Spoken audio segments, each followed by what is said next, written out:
In the middle of the night, I woke from a dream full of whips and lariats as long as serpents, and runaway coaches and mountain passes, and wide, windy gallops over cactus fields. And I heard the old man in the next room crying, "Gee up!" and "Whoa!" and trotting his tongue on the roof of his mouth. It was the first time I had stayed in Grandpa's house. The floorboards had squeaked like mice as I climbed into bed, and the mice between the walls had creaked like wood as though another visitor were walking on them. It was a mild summer night, but curtains had flapped and branches beaten against the window. I'd pulled the sheets over my head and soon was roaring and riding in a book. "Whoa there, my beauties," cried Grandpa.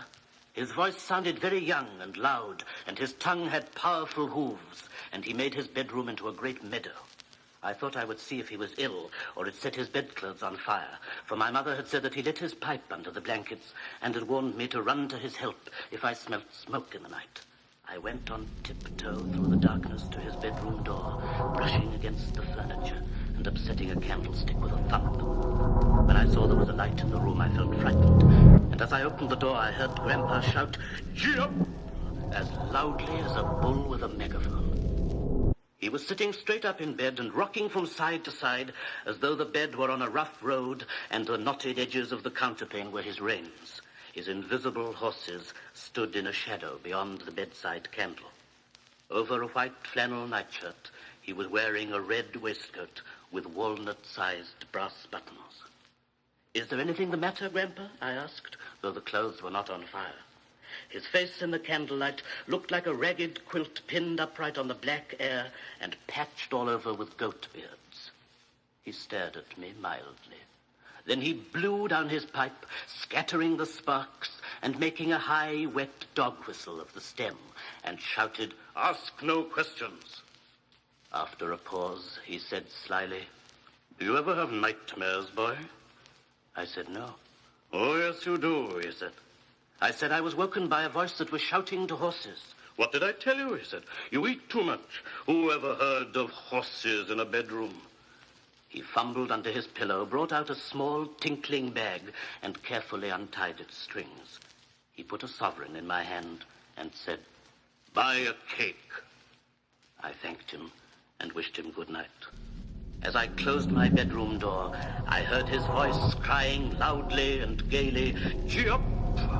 and the rocking of the traveling bed.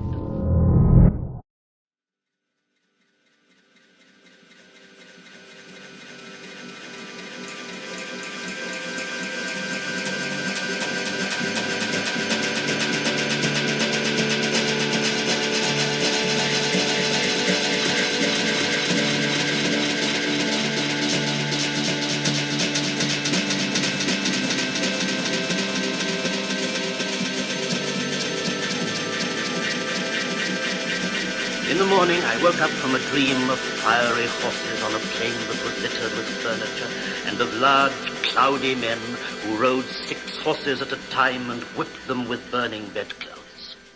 Grandpa was at breakfast, dressed in deep black. After breakfast, he said, "There was a terrible loud wind last night," and sat in his armchair by the hearth to make clay balls for the fire. On the last day but one of my visit, I was taken to Llanstefan in a governor's cart pulled by a short, weak pony. Grandpa might have been driving a bison.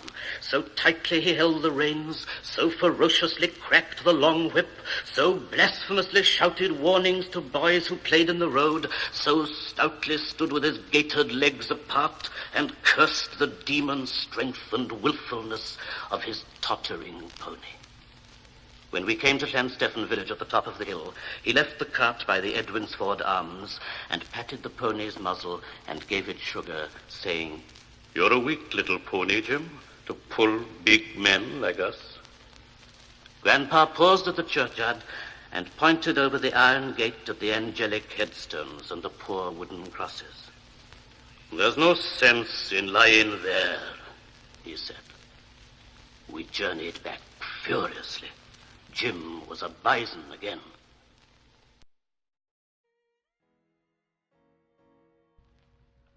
I woke late on my last morning.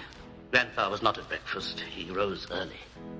I walked in the fields with a new sling and shot at the towy gulls and the rooks in the parsonage trees. The morning passed without a bird for me. I returned for the midday meal through the parson's orchard, but Grandpa was not in the cottage. I went into the garden, but Grandpa was not staring at the fruit trees. I called across to a man who leant on a spade in the field beyond the garden hedge. "Have you seen my Grandpa this morning?" He did not stop digging and answered over his shoulder, "I've seen him in his fancy waistcoat." Griff the barber lived in the next cottage. I called to him through the open door, "Mr. Griff, have you seen my Grandpa?" The barber came out in his shirt sleeves. I said, "He's wearing his best waistcoat." I did not know if it was important, but Grandpa wore his waistcoat only in the night. "Has Grandpa been to Llanstefan?" asked Mr. Griff anxiously. "We went there yesterday in a little trap," I said. He hurried indoors, and I heard him talking in Welsh, and he came out again with his white coat on, and he carried a striped and coloured walking stick. He strode down the village street, and I ran by his side. When we stopped at the tailor shop, he cried out, "Dan!"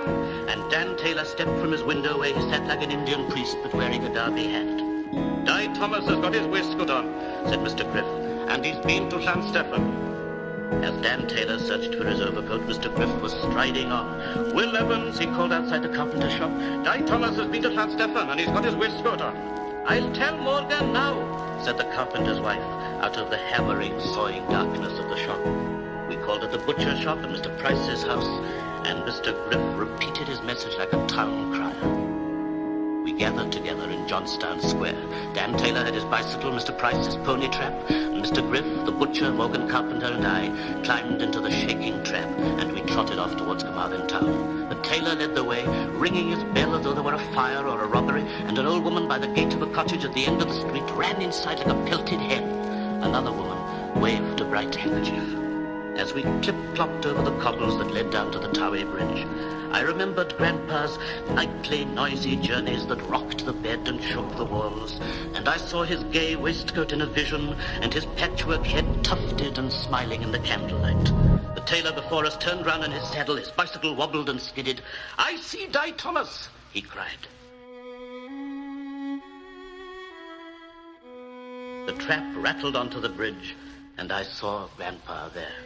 The buttons of his waistcoat shone in the sun. He wore his tight black Sunday trousers and a tall, dusty hat I had seen in a cupboard in the attic, and he carried an ancient bag. He bowed to us. "Good morning, Mr. Price," he said, "and Mr. Griff, and Mr. Morgan, and Mr. Evans." To me, he said, "Good morning, boy." Mr. Griff pointed his coloured stick at him. "And what do you think you are doing on Carmarthen Bridge in the middle of the afternoon," he said sternly, "with your best waistcoat and your old hat?" Grandpa did not answer, but inclined his face to the river wind so that his beard was set dancing and wagging as though he talked, and watched the coracle men move like turtles on the shore. Mr. Griff raised his stunted barber's pole. "And what do you think you are going," he said, "you with your old black bag?" Grandpa said, "I am going to Llangadog to be buried." And he watched the coracle shells slip into the water lightly, and the gulls complain over the fish-filled water bitterly, as Mr. Price complained, "But you aren't dead yet, Di Thomas?"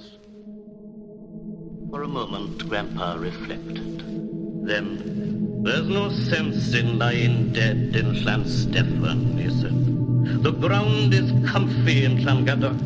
You can twitch your legs without putting them in the sea." His neighbors moved close to him. They said, "You aren't dead, Mr. Thomas. How can you be buried then?" "Nobody's going to bury you at Llanstefan. Come on home, Mr. Thomas. There's strong beer for tea and cake." But Grandpa stood firmly on the bridge and clutched his bag to his side and stared at the flowing river and the sky like a prophet who was in no doubt.